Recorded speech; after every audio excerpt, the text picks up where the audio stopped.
that wherever you go to, kind of preach or talk about stuff, you sit in a particular position, with sandals removed from your left leg up and right leg on the ground intact.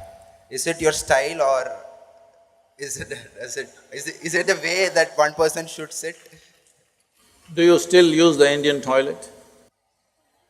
Yeah, Yes. Do you sit in a particular way? Asking you. I'm just asking you, do you? Why? Because the body is made like that. Today, in I forget the name of the university, some university in United States made a study and they said, this is the best way to shit. Because your thighs will go into your abdomen and press it out and everything that needs to come out will come out. If what needs to come out doesn't come out, it will slowly raise to your head. Yes. So to perform different types of activity, in the yogic sciences, we observed that certain types of body positions will support certain activity to its best. Or in other words, what is called as yoga. What is called as yoga is another different thing. What is called as hatha yoga, the physical postures, it is about manipulating the body in such a way that you get to a certain geometric perfection, that your geometry is aligned with the larger geometry of creation, so that you're always in sync, you're never off. And how balanced you are, how clearly you see things and how well you do things simply depends on how much you are in sync with everything else around you. Whether it's people or trees or life or just space, are you in sync with it or not will decide how smoothly, how friction-free is your function in the world. Now, I don't sit like this all the time, only when I speak. How I am sitting, if I have to explain, there is something called as Siddhasana. That means, there are many aspects to it.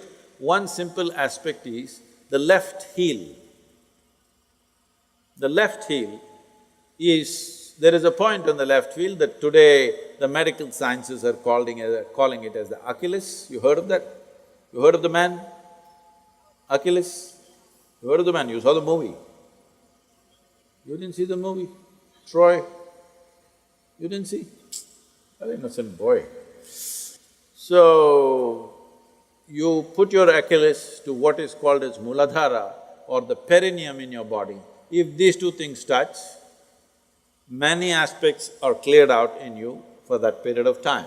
Many aspects means your thoughts are clear, your emotions are out, and there is a very clear perception of what's happening around you.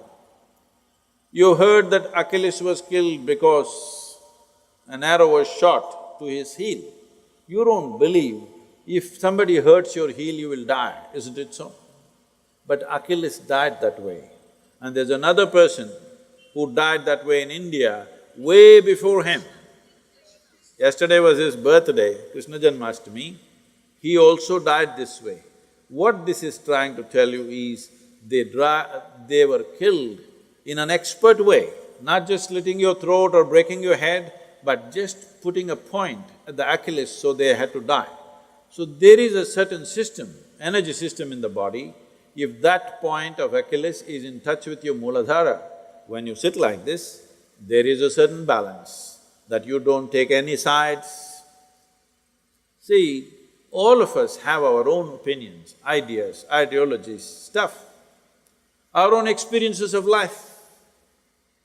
Your own experiences of life and imprints that you have taken in your mind influences everything that you see. You like this person, you don't like this person, you love that person, you hate this person. All this is because you're constantly taking positions of your own. But if you really want to know life, the most important thing is you don't take any position, you're willing to look at everything fresh every moment of your life. Absolutely fresh, every moment of your life. This is very difficult for people to understand. People who have been with me for 35 years, every day they are with me, working with me, doing so many things. I still don't have a single opinion about them. Only when I need to do some work, I may look at their competence and stuff, but I don't have a single opinion about anybody who's around me for such a long time. By now you should have formed your opinions, but I don't, because that is the essence of spiritual process, that we constantly looking at every life as a possibility. There is of course a distance between possibility and reality. Some will have the courage and commitment to travel that distance, some will not have the courage and commitment to travel that distance. But every life is a possibility. If you want to keep that possibility open, you never ever form an opinion about anybody of any sort. Good, bad, ugly, you don't form these opinions, you simply look at them right now. How are they right now, this moment? That's all that matters to me. How you were yesterday is not my business. How you may be tomorrow, let's see. Tomorrow must be created, not concretized right now, isn't it? It's a certain geometry of the body. If you manage the geometry of the body well, you must… I'm telling you, right now, people… the Western cultures are going about propagating yoga is another stretching exercise. Instead of that, you can do Pilates, instead of that, you can do boxing, instead of that, you can play tennis. See, if you want to be just fit, go run somewhere, climb a mountain, play tennis, do something. Yoga is not about fitness, fitness is just one consequence. The important thing is to get the right geometry of life, because physical universe is all geometry. Now this building is standing here, whether how long it will stand, whether it will fall on our head today or will it stand for a long time, essentially depends on how geometrically perfect it is. The same goes for the body, the same goes for the planetary system, the same goes for the universe, the same goes for everything. Planet Earth is going around the sun, not with a steel cable attached to it, just perfection of geometry, isn't it? If little off geometry, if it happens, it's gone forever. And that's true with you also. If you go off your fundamental geometry, you're gone. It's very important at an early age, you do the right things to bring a right sense of geometry.